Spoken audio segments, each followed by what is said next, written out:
Okay, I wanted to do a quick rundown of this new video that one of the guys made.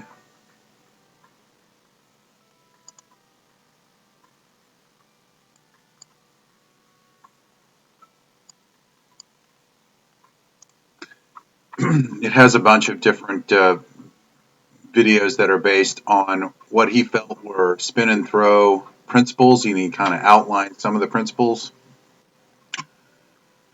And you see here, this is the model of spin and throw as far as I'm concerned, which is Paige Pierce. And what he's doing is he's outlining in this particular example that Paige is throwing in this line right here, outlined by my cursor, and she walks that exact line. She doesn't walk across it.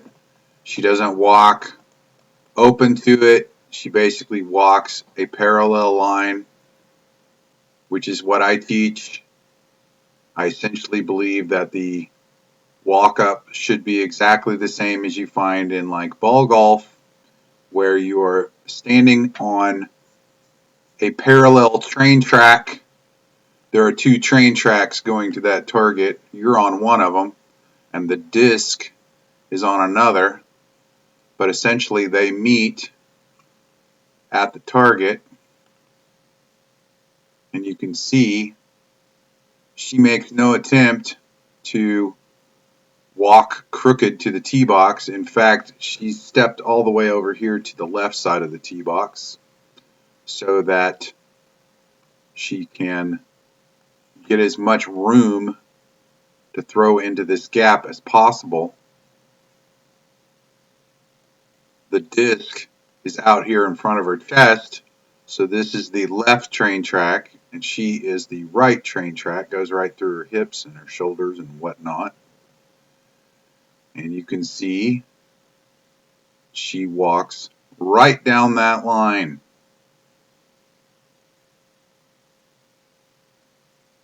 She starts facing the target. She swings the rear foot around, sets the X step, swings on her back hip.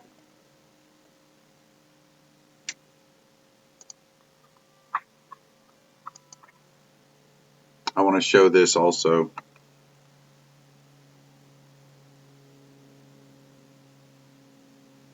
Look how long she is on her back foot.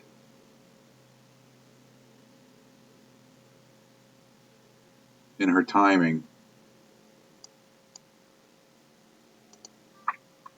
Long, short.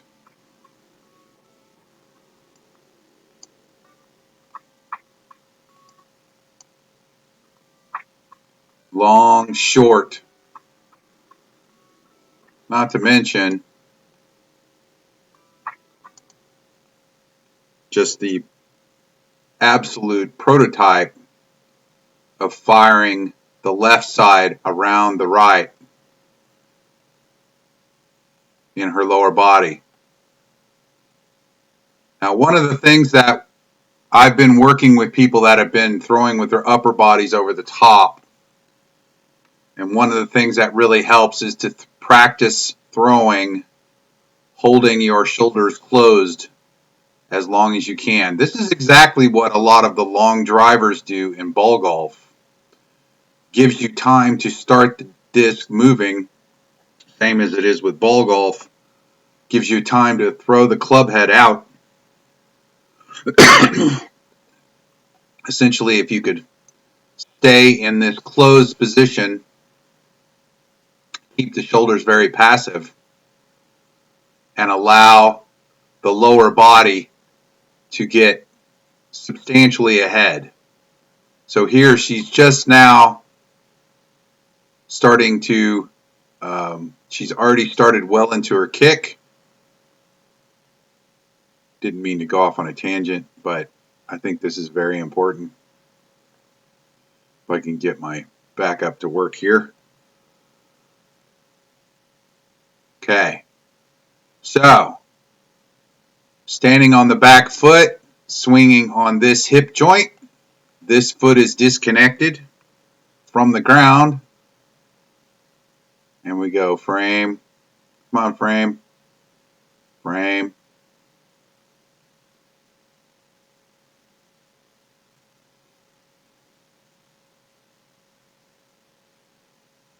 Okay.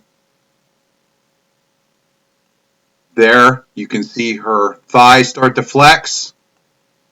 And she's already starting right now to fire this.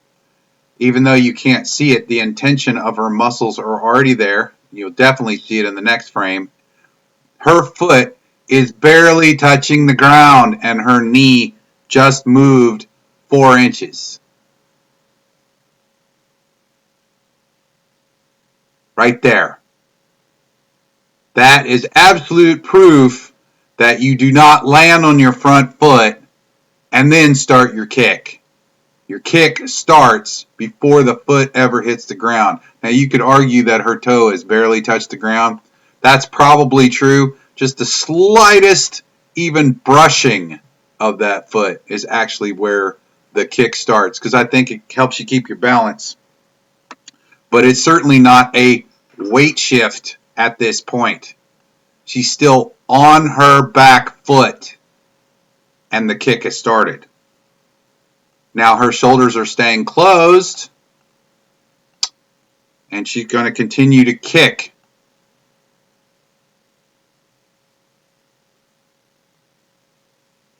Boom. Now we're far into the kick already. Her hips have already opened probably 45 degrees relative to where they were, and her shoulders are staying in the same place.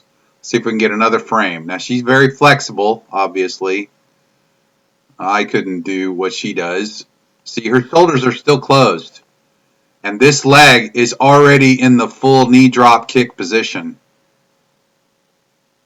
Because her lower body has completely fired and her upper body is actually relaxed and hanging back. This is creating the rubber band effect. Now, some people are not going to be able to do this like she can do it because they're not gymnast flexible like she is, like myself. It's much more difficult to see.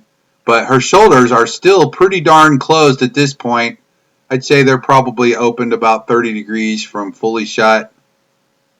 Just now getting into the tuck, and her hips are actually open already. They're past perpendicular at this point. Now her weight is all the way on her front side. Well, there's a little bit left on her toe there. And I do believe that is significant, that rotating on the back toe. At this point, her foot's not flailing up or trying to throw over this way. It's staying in behind the other leg and moving downward. She's not throwing this side of her body over the top because she didn't set up closed and walk from here to there and throw her body over the top. Okay, so at this point you can see her shoulders are just starting to pass perpendicular and her belly button's already pointed almost to the target. And she's coming out of the tuck, going out to the throw.